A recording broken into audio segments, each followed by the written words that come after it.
Praise God po. Good morning, everyone. Good morning. Good morning. So, kumusta na po ang bawat isa? Kumusta na po? Nakapagkumustahan na po ba tayo? Did you greet your brethren next to you yet?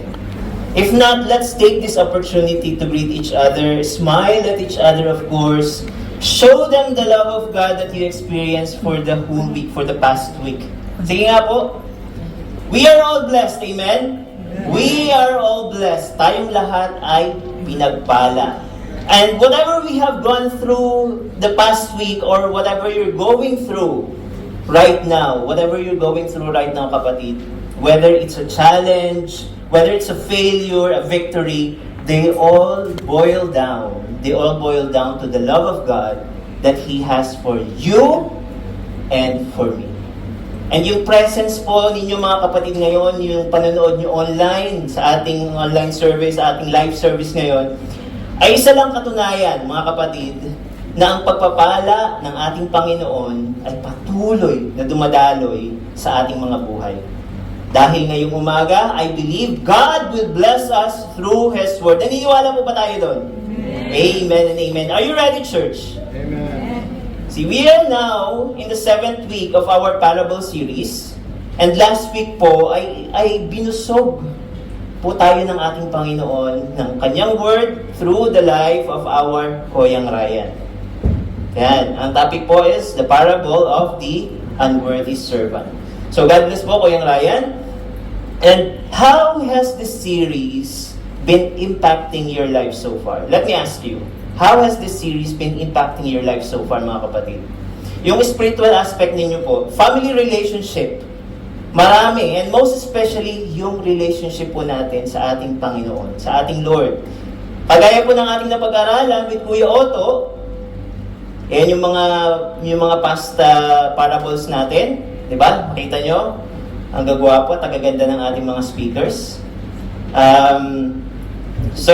Kagaya po ng ating napag-aralan with Kuya Otto, those parables taught by our pastors and leaders ay naway nahulog sa isang matabang lupa and grow in the knowledge of God. These parables that we've been studying for the past 6 weeks, I believe are being used by the Lord to shape us sa paraang nais niya. Naniniwala po ba tayo doon? At kagaya po ng isang clay na hinuhulma ng isang potter upang maging isang magandang palayo o isang magandang bagay, ganon din po tayo nais ma-shape ng ating Panginoon. Ganon po tayo nais ma-shape ng ating Panginoon. Tayo po yung clay at ang Panginoon po, the Lord is our potter. Mababasa po natin yan sa Isaiah. We can read it from Isaiah 64 verse 8. Yet you, Lord, are our Father. We are the clay, you are the potter. We are all the work of your hand. The topic that we're going to study this morning is another example of a parable that is not mentioned in any other Gospels. Just like the other parables we heard in the past weeks, this parable is only found in the book of Luke. And I believe narinig na po natin ng maraming beses through Bible studies, preaching, exhortation, ang ating pong pag-aaralan ngayong umaga, this morning. And because the love of the Lord is new every morning, naniniwala po ba tayo doon? The love of the Lord is new every morning through His Word, through His parable, whatever lesson or rebuke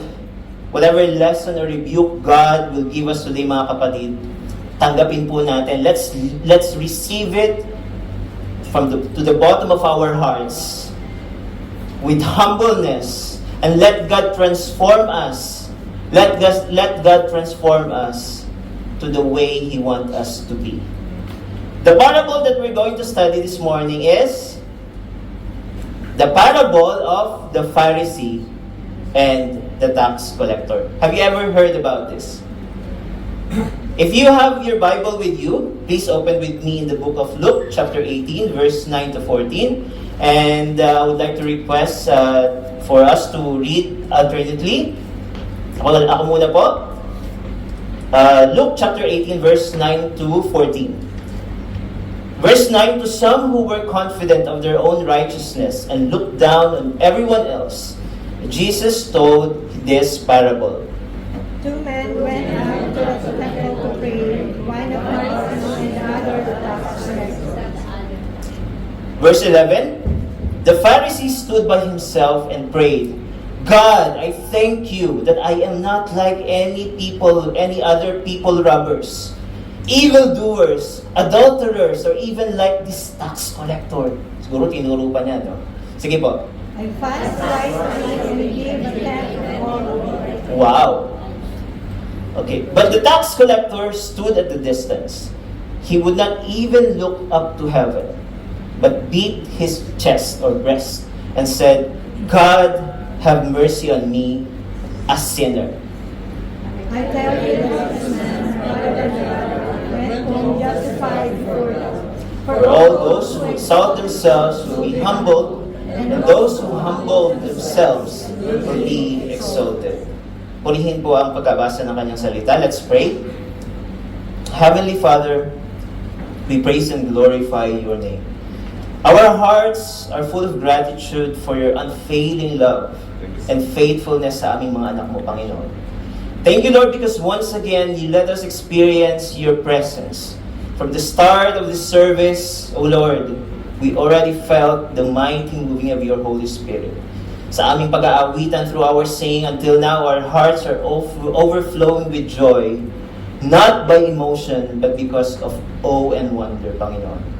Kung gaano ka kadakila sa aming mga buhay, gaano ka kabuti of how you've been good to us, of how you love us with your great love, kung paano mo kami sinasamahan every step of the way. Thank you, Father, that through this kind of service, we are able to communicate with you through giving our praise and worship. May these voices, O Lord, though we know it's just nothing compared to your holiness, reach to you, O Lord, as a sweet aroma, Panginoon. Lord, before we receive your great blessing through your word, we humbly ask for your cleansing, Panginoon. Humihingi po kami ng patawad. We're sorry, Lord, to all those things that we've done in the past few days, whether it was meant to be done or whether hindi ito sinasadya, Panginoon. Sa amin po mga nasabi at nagawa sa aming mga kapwa na hindi nakalugod sa iyo, Panginoon, forgive us, Lord, and let us be worthy to receive your word, Panginoon. Please prepare the hearts of your people. Kasama na din po yung mga kapatid namin nanonood ngayon online, na ma-receive po nila na may kababaang loob ang iyong mga pagtuturo. Hide me, O Lord, on your holiness, and let your mighty moving be experienced by our brethren like never before. We love you, Lord. In Jesus' name we pray. Amen. Amen and amen. Sino po dito yung mahilig sa boxing? Siyempre lahat tayo. Who among you guys are boxing fans? Siyempre lahat tayo, di ba? Siyempre alam mo sa lahat tayo, Pilipino tayo eh. Well, we're not going to talk about the recent controversial fight between Pacquiao and Barrios. Updated po ba tayo? Bakit tayo updated? Okay? Hindi po natin yung pag-uusapan dito. Pero bakit ganun? Bakit draw? Dapat nanalo siya eh. Di ba? Anyway, kidding aside. Yun, nag-usap-usap na. Kidding aside po, mga kapatid, let me give you a boxing championship scenario. Hindi po ito kay Pacquiao. Okay? In a championship fight, a flashy boxer, let's call him Titan. Taunted his underdog opponent, Eli, from the first bell pa lang. So, unang bell pa lang, lakas ng mga asar ni Titan, hindi pa sila nagsasagupat. Talagang, na niya. Kumbaga, inasar na niya. Lakas mga asar ni Titan. So, Titan scored 3 knockdowns in the early rounds, flexing after each one, yelling at the crowd, "This is too easy. I'm the greatest. I'm the greatest." So, napabagsak niya po si Eli ng 3 beses in the early rounds, and obviously, mayabang, mahangin, mayabang po talaga itong si Titan. So, may kakilala po ba kayong ganyan? May tumango eh. Nakita ko. But Eli, though bruised and weak, kept getting up He didn't trash talk, just focus, conserve energy, and landed precise counterpunches. So ito pong si Eli, kahit bubog-sarado na, kahit sobrang hina na, pilit pa rin niyang bumabangon. Hindi nagyabang, bagkus nag-focus sa laban and nagpaulan ng maraming solid counterpunches kay Titan.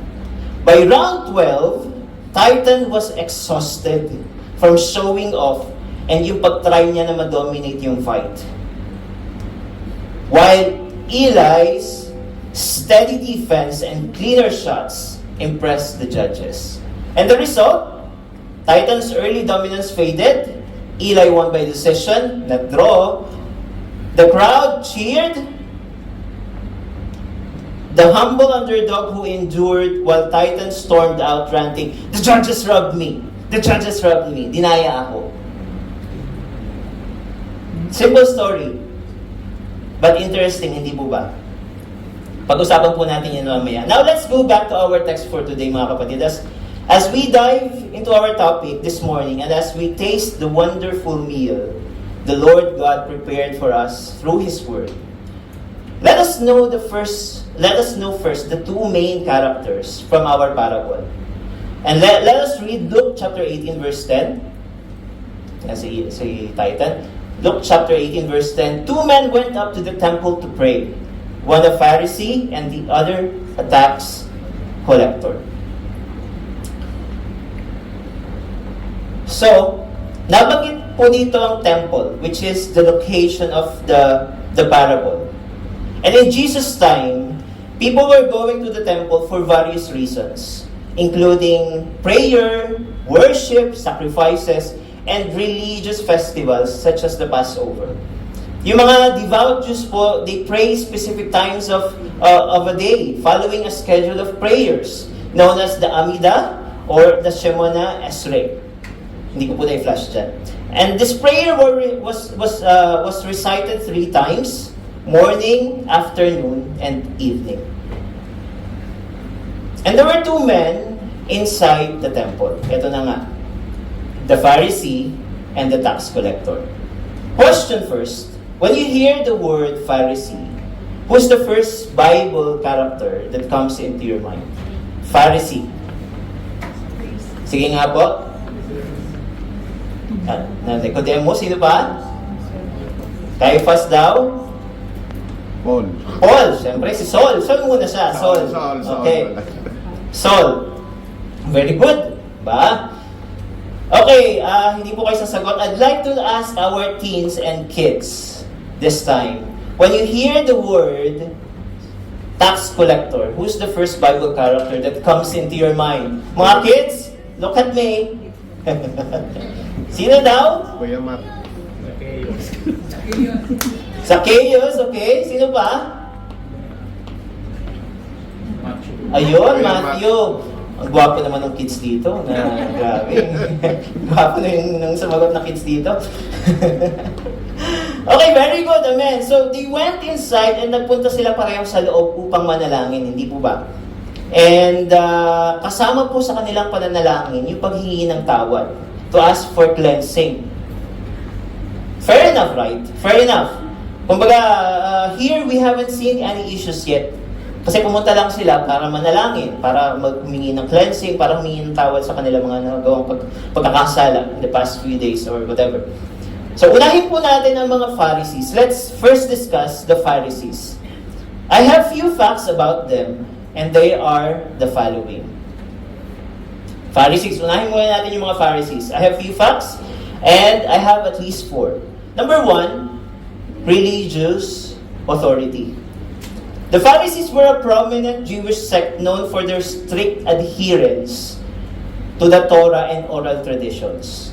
Kung meron sigurong magdi-define that time ng pagiging stricto ng pagpapatupad ng mga laws of God, which revealed to Moses and mga Jewish traditions, sila yon, yung mga Pharisees yun. Those are the Pharisees. In fact, ang tingin nila sa sarili nila, what they see to themselves is they are the guardians of the Jewish traditions.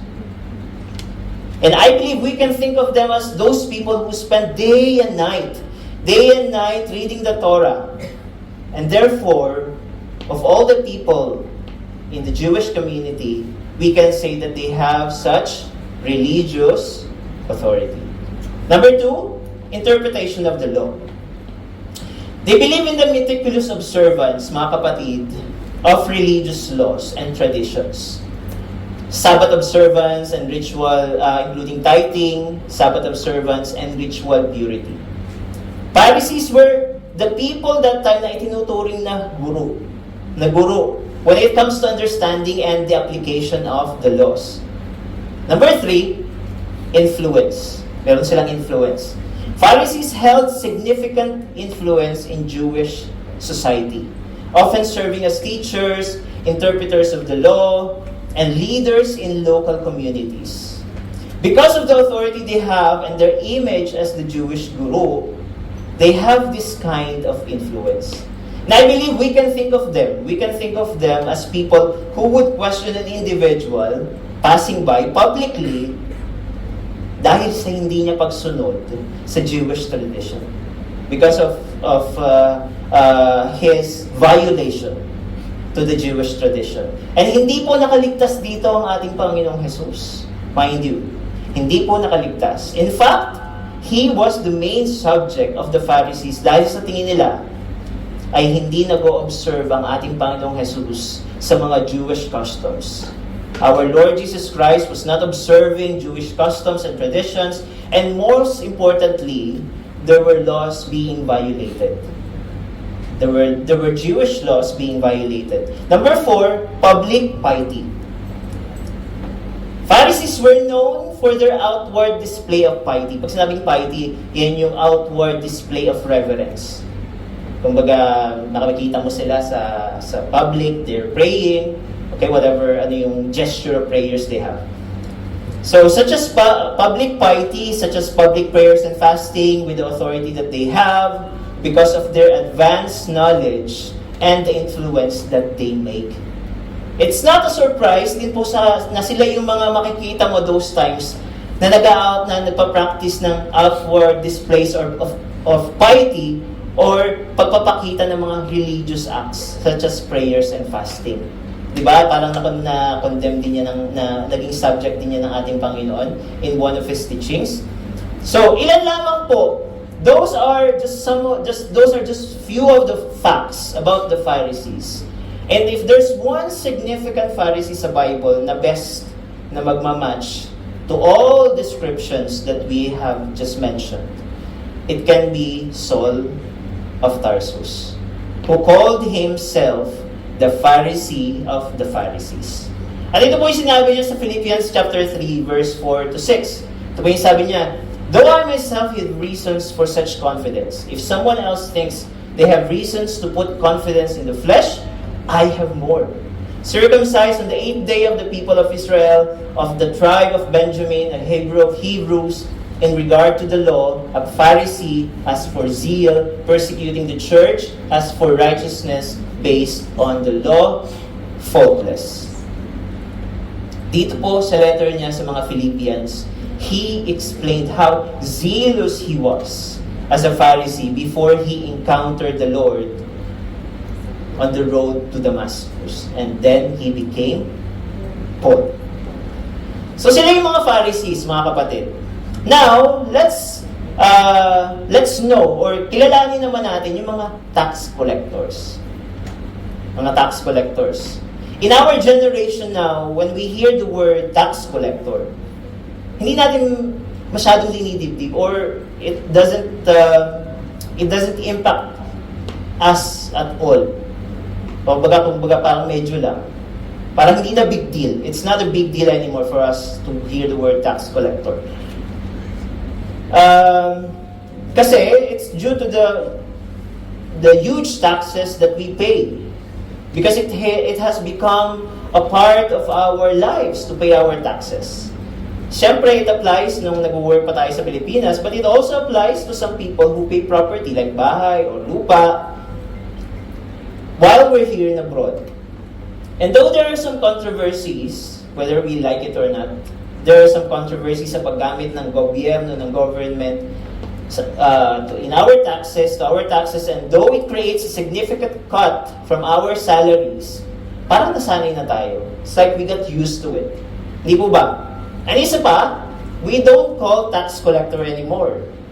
And we don't deal with the person. Hindi na po tayo nagdi-deal with the person. We pay our tax sa BIR or sa isang government agency kung ito ay sa ibang bansa. So this was not the case, mga kapatid, during Jesus' time dahil ang mga tax collectors noong kapanahunan ng ating Panginoon were known to be notorious. And they were considered worse than the criminals in the Jewish community during those times. And they are labeled as sinners. Babasa po natin yan sa isa sa mga teachings din ng ating Panginoon or sa isa sa mga pagtuligsa ng mga Pharisees sa ating Panginoon. So let us see why, through the below facts, we have again at least three facts. Number one, they are Roman appointees.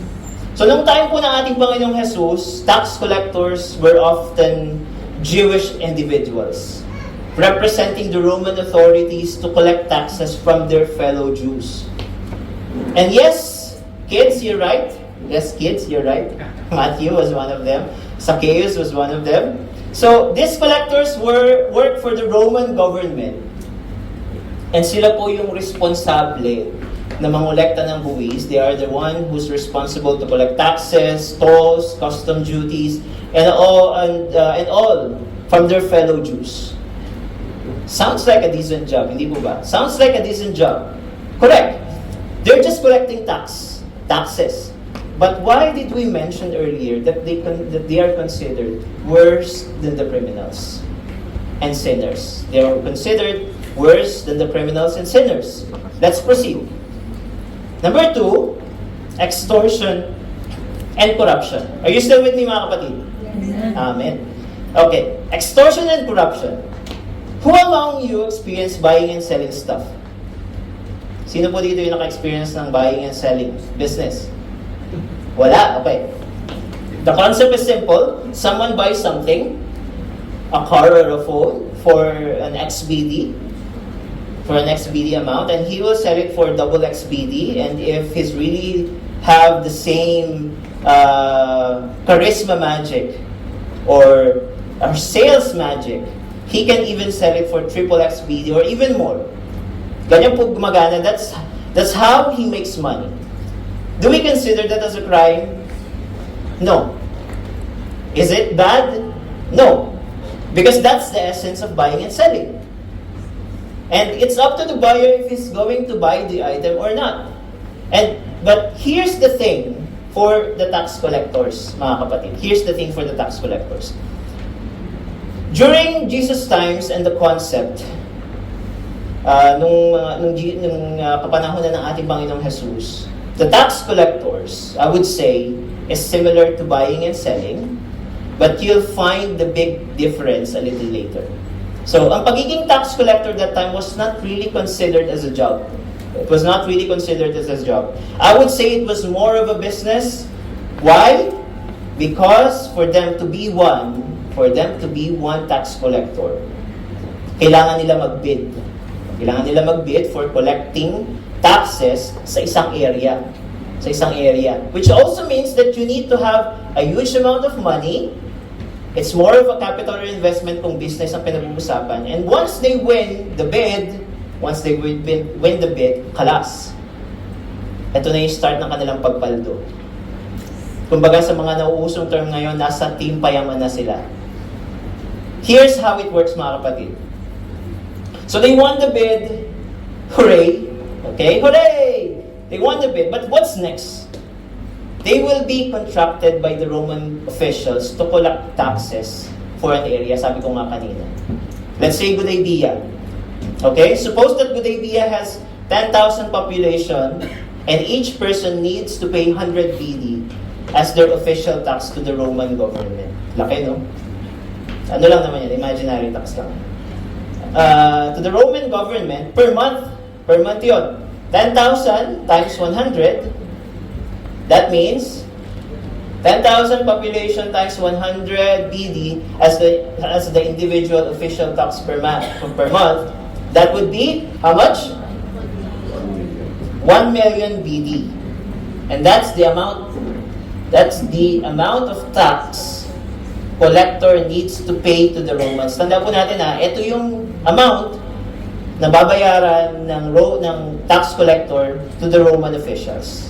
Siya yung magbabayad. And that's the amount this tax collector needs to pay to the Romans. A huge amount, hindi po ba? A huge amount, yes. But this is nothing for the tax collector. Because number one, they are usually coming from the wealthy families. And it's not, of course, a problem again, because it's nothing for the money that they will get later. Why? Because now, they have the authority to collect taxes beyond their fellow Jews officially have to pay. So kanina, magkano yung kailangan bayaran officially? Nakalagay dyan? 100 BD. So, they charge 150 or 200 BD per month as a tax, which means they can double the price or triple the tax. That's not a problem. Not a problem. We think that Romans should take action against it because they are the government? No. Because that's what the tax collector signed up for. Isang tumataginting lang naman na 2 million BD. Kung i-double nila yung tax per month. Buwan-buwan.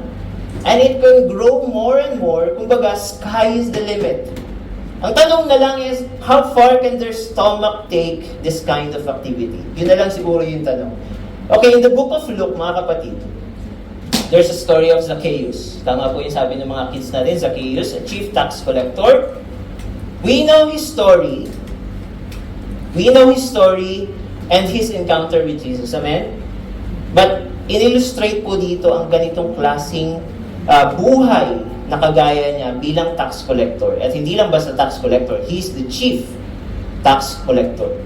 And Zacchaeus, ano sabi niya sa Panginoon? Zacchaeus promises to repay 4 times the amount he has taken dishonestly. And dito po nagpapakita kung gaano karampant ang corruption that time. Noon pa lang pala talagang laganap na ang corruption. Those days, corruption were already rampant. So yun yung corruption that time which are associated with the tax collectors. Number 3 and the last, social outcast. They were social outcasts. As being labeled extortionist by their fellow Jews dahil sa kanilang pagpapayaman, it wouldn't be a surprise, mga kapatid. It wouldn't be a surprise kung ang mga Pharisee ay kamumuhian sila to the point that they would not be allowed to be involved in Jewish circles, and they're not even allowed to testify to a court proceeding. Ganong kagrabe yung tingin sa kanila. That's how they were socially outcast. So ganyan po karumi at kababa ang tingin ng mga tao sa mga tax collectors. Again, they were socially outcast. So, how do you find these 2 men so far? How do you find these 2 men so far? So far, nakikilala natin sila, di ba? One has the religious authority, better interpretation of the law, has greater influence, while the other is labeled extortionist, traitor, corrupt sinner. And based from what we've discussed and learned, mga kapatid, we can easily say that if their morality is concerned, the Pharisee can be considered acceptable rather than the tax collector. And we can simply say that the Pharisee is the good guy and the tax collector is the bad guy. Hindi po ba? Now, if we're going to read verse 14, which says, sabi po dyan, I tell you that this man, rather than the other, went home justified before God. For all those who exalt themselves will be humbled, and those who humble themselves will be exalted. Sino po yung tinutukoy dito ng ating Panginoon? Sinasabi doon that this man, the tax collector. Tama po. So, it would be interesting to ask that if the Pharisees that time were perceived holy and the tax collectors were worse than the criminals, then why the tax collector considered justified before God? Sabi dun sa verse 14. Why the tax collector considered justified before God? Interesting question, hindi po ba? So, to help us answer that question, pag-usapan po natin ang kanilang similarities and differences. Andyan po tayo, di po ba? Pag-usapan po natin yung kanilang similarities. Let's talk about their similarities and differences, mga kapatid. And let's find out why our Lord Jesus Christ teaching us this way. Why will the tax collector go home justified before God than the Pharisee? And to do that, let's have a tale of the tape for these two men. O di ba, parang boxing lang. Tale of the tape. And pag-usapan po natin ang bawat isa. Let's first talk about their similarities and then we'll dive in sa kanilang pagkakaiba or differences afterwards.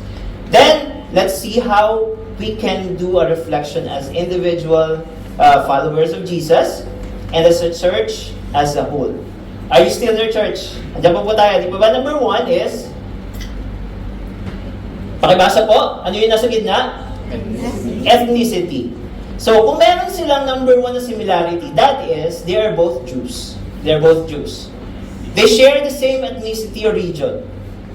And dahil pareho silang Jews, meron silang shared tradition and beliefs. Alam nila pareho ang importance ng prayers. They both know the cultural practices and beliefs. And of course, alam nila when and how they sin and the need for them to be cleansed. Which brings me to the next similarity, which is number 2. Pakibasa po. Desire to pray. Sa kabila po ng kanilang social standings, both know how many times they should pray in the temple. Kaya magkasama sila. Pareho po silang yearning for spiritual connection and guidance from God. Here in ANCF Church, we share common statistics. We share common characteristics. Nationalities, of course, pagiging Pilipino, dialect spoken, body shape, nose shape. Huwag natin elaborate yung nose shape na yan. Common interest, sports. Marami, hindi po ba? Marami. Meron po, of course, diversity dito sa atin. Sa iba't ibang lugar tayo nang galing, where we have other nationalities here as well. But there is one thing that make us one pagdating sa ating pananampalataya. And that is, we are followers of Jesus Christ. Amen. Amen. And sa pagiging isang tagasunod ng ating Panginoon, we have to remember that the faith that we have towards the Lord should be our common denominator. Our faith towards Him should be the fresh fire na magpupush sa atin to know Him more and more through Bible studies, personal communication sa ating Lord, through quiet time and all. Desire to pray, which is very important, like these two men. These things, manifestations of our faith, should define us who we are, regardless of our differences. That if people will see us and talk to us, they can see the glow of Jesus in our faces. Parang sasabihin nila, parang mayroon something sa iyo. Diba? Na-experience ba yan?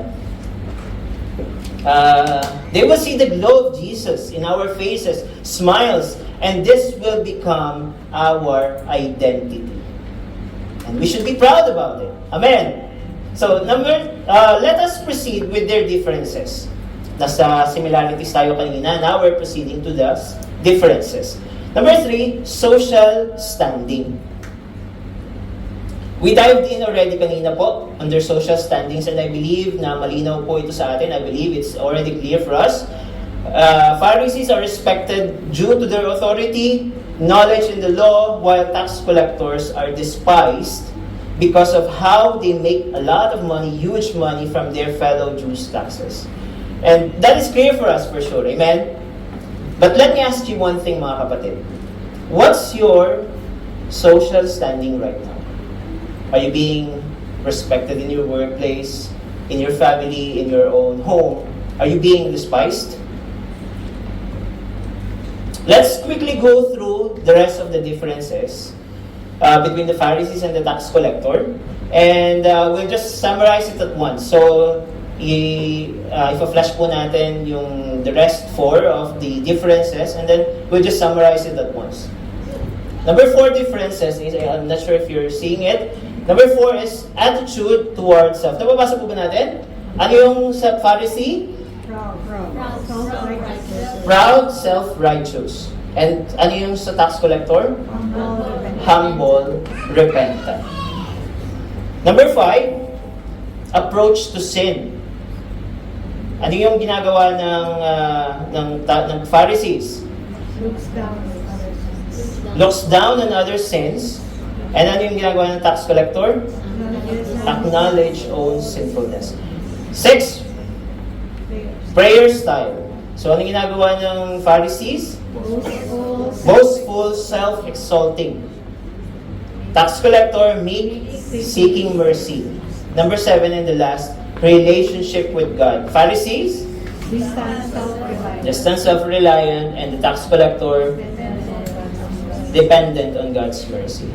So let's read again Luke chapter 18, verse 11 to 13. Sabi po dyan, the Pharisee stood by himself and prayed, God, I thank you that I am not like other people, robbers, evildoers, adulterers, or even like this tax collector. I fast twice a week and I give a tenth of all I get. 13. But the tax collector stood at a distance. He would not even look up to the heaven, but beat his chest and said, God, have mercy on me, a sinner. Dito po ay mapapansin natin that the Pharisee's attitude through his prayers is characterized by pride and self-righteousness. Full of confidence po itong si Mamang Pariseo, hindi po ba? Though at first glance, one might not see something wrong in his prayer. One might not see something wrong. Okay? Because he's mostly thanking the Lord for his accomplishments and achievements and what he's able to do and how he's not as bad as other people. To the point na idinamay pa niya yung nananahimik na tax collector na taimtim na nagdadasal. Ang dami niyang eye. There's so many eyes in what he said. Sabi niya, I thank you that I am not like other people, robbers, evildoers, adulterers, or even like this tax collector. I fast twice a week and give a tenth of all I get. First, he said thank you, which seems okay. We all say thank you for everything, hindi po ba? But then, the next lines are mostly boasting. Mostly boasting and talking about himself. He boasts about his religious achievements and looks down upon others with a sense of superiority. Nakikita po ba natin ang ating mga sarili? Do we see ourselves in the attitude of this Pharisee? Nakikita po ba natin ang ating mga sarili sa buhay or sa attitude ng Pariseyong ito? Do we see ourselves in the life of this Pharisee? First thing and most importantly, how we approach God in prayer. Yes, thanksgiving should be part of our prayer, but let's always remember, mga kapatid, that we should always come to God with reverence and with poor spirit. Kagaya po ng itinuturo ng ating Panginoon sa First Beatitudes in Matthew chapter 5 verse 3. Sabi po dyan, blessed are the poor in spirit, for theirs is the kingdom of heaven. That we should always have an attitude of God's dependency and how we need God in our lives. So in contrast, the tax collector demonstrates humility and repentance. Ina-acknowledge po niya yung kanyang pagiging makasalanan and kung paano siya nakatayo sa harapan ng Panginoon as an unworthy person. And how he desperately in need of God's mercy Because He knew po mga kapatid, from His heart, how dirty He was sa harapan po ng ating Panginoon. He knew it. So let's examine ourselves mga kapatid. Minsan po ba nagiging pariseo po tayo? Unknowingly or knowingly? To be honest po, when I was preparing this preaching mga kapatid, the Lord reminded me how I become a Pharisee most of the time. How I show pride and being self-righteous in my actions, in my thoughts, sa akin pong pamilya, sa kalsada, everywhere I go. Ako po yung unang tinuturuan ng ating Panginoon dito mga kapatid. And I hope this message also serves as a reminder to everyone to every one of us about the importance of humility. And yung pag-acknowledge po natin that we are nothing before the Lord. Now, with the comparison that we did, mga kapatid, it's clear for us now to understand that interesting question we had earlier. Ano yung interesting question kanina? Why was the tax collector considered justified before God? Without understanding their differences properly and just focusing on their social standing alone, maaaring shocking ito sa ilan, hindi mo ba? Maaaring shocking ito for few. But here's what it says in verse 14. Ano po sabi dyan? I tell you that this man, rather than the other, went home justified before God. For all those who exalt themselves will be humbled, and those who humble themselves will be exalted. And the reasons are clear. The reasons are clear for us, mga kapatid. And let's use this question as our application guide. So why was the tax collector considered justified before God? And the answer is simple. And I just made it simple. And the Lord God gave the message to make it simple. That is humility and repentance. And I intentionally made the text bigger, kung mapapansin niyo po, if you will notice, because I want you to bring this as your key takeaway this morning. It's also a big reminder for me po, as your preacher this morning. So humility and repentance, in verse 13, ano po sabi sa verse 13? But the tax collector stood at a distance. He would not even look up to heaven and beat his chest and said, God, have mercy on me, a sinner. Just notice yung sinabi niyang a sinner. He didn't say the sinner. He said a sinner. Parang inaari niya talaga. He was responsible. So, in verse 13, sabi niya, the tax collector demonstrated how we should approach God in prayer with humility and repentance. So, the tax collector would not even look up to heaven while beating his chest, recognizing kung gaano siya makasalanan, of how sinner he was sa harapan ng isang banal na Diyos. Before the holy God.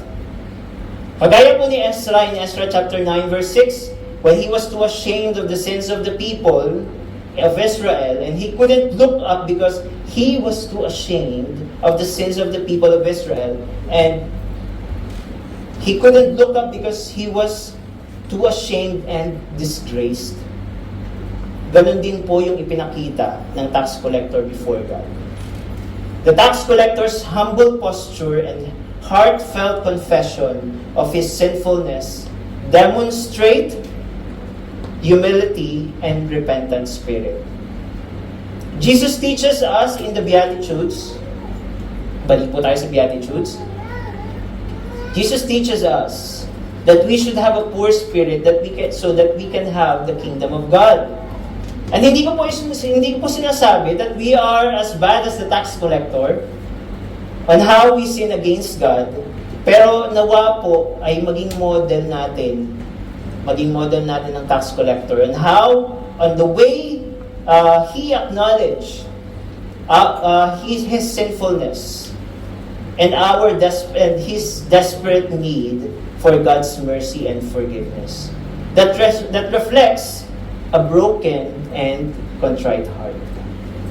So, kagaya po ni Eli, balik tayo din sa kanina dun sa ating illustration. Kagaya po ni Eli sa ating illustration kanina. Though he suffered at first, though he was knocked down 3 times in the early rounds, he remained calm.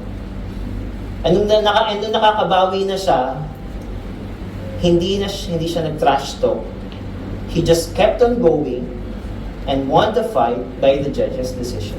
See, when we practice humility, mga kapatid, and hindi tayo kinakain ng ating pride, and sobrang tiwala sa sarili, and we rely on God's mercy, as Jesus said in our verse, we will be exalted before God. And as a result po, mga kapatid, our Lord's name is glorified sa buhay natin.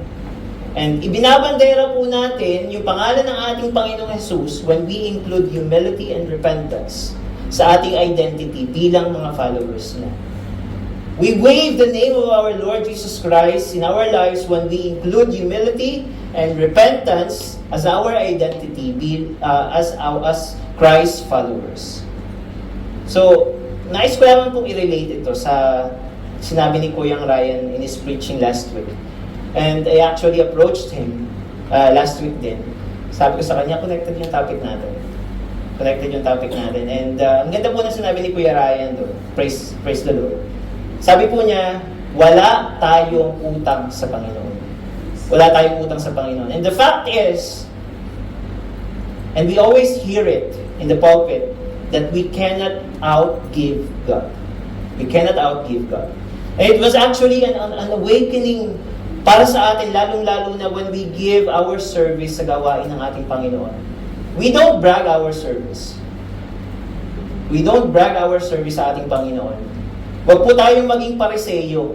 Huwag po tayong maging pariseyo na iniisa-isa natin that we list one by one, we enumerate one by one our service to the Lord. Yung mga nagawa natin sa Kanya. Because He all knows it.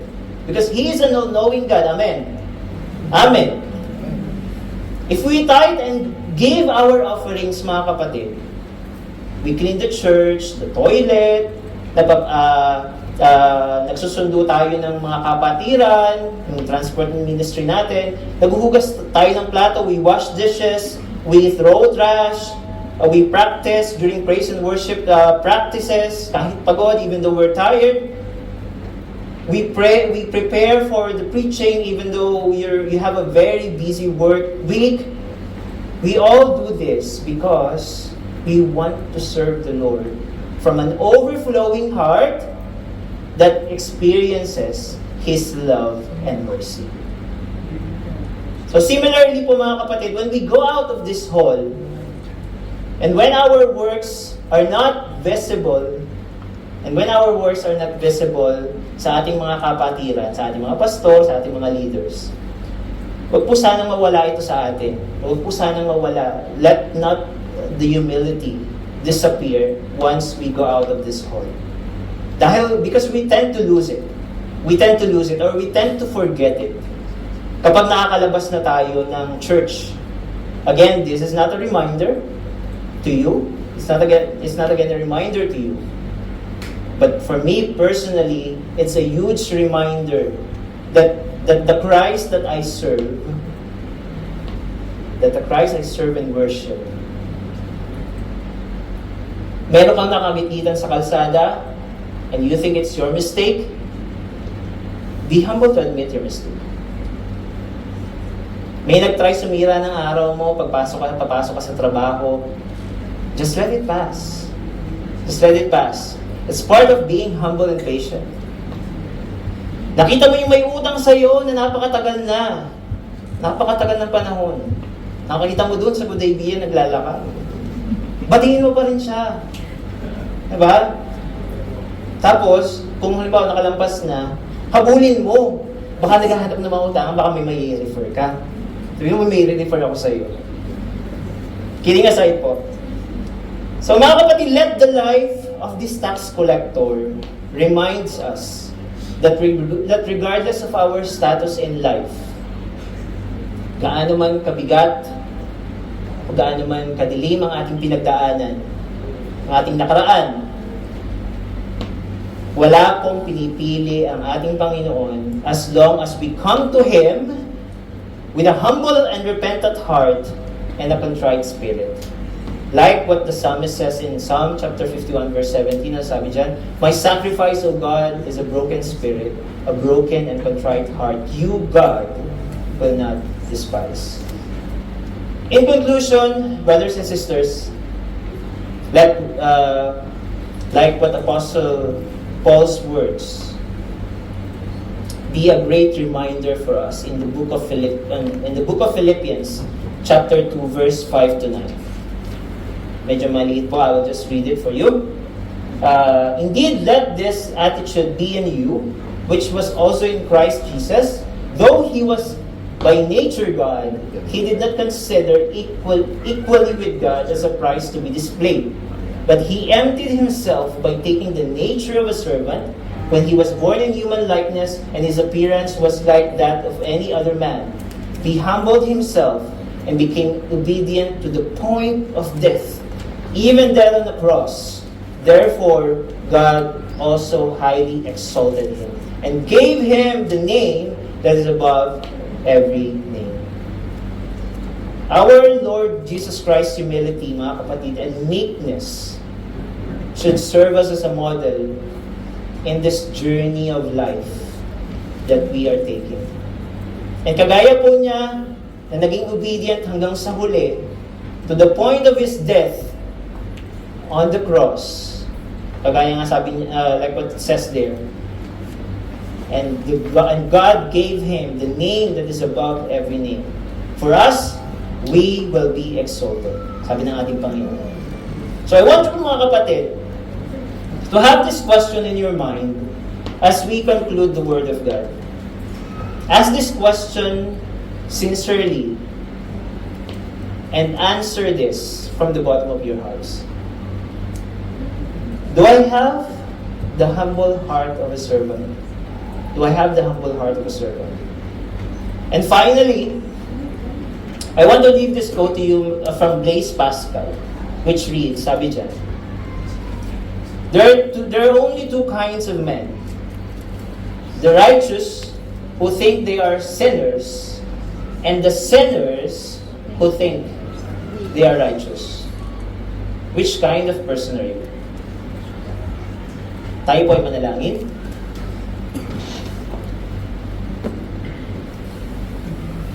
Heavenly Father, today, we ask for your Holy Spirit to take the powerful words of Jesus and make them personal to each of us.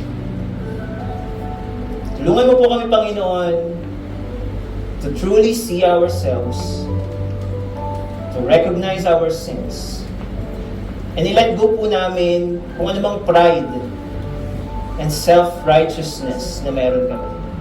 Help us, O Lord, to truly see ourselves, to recognize our sins, and let us let go of any pride or any self-righteousness that we have right now. May we humbly stand before you, seeking your mercy and grace through Jesus Christ.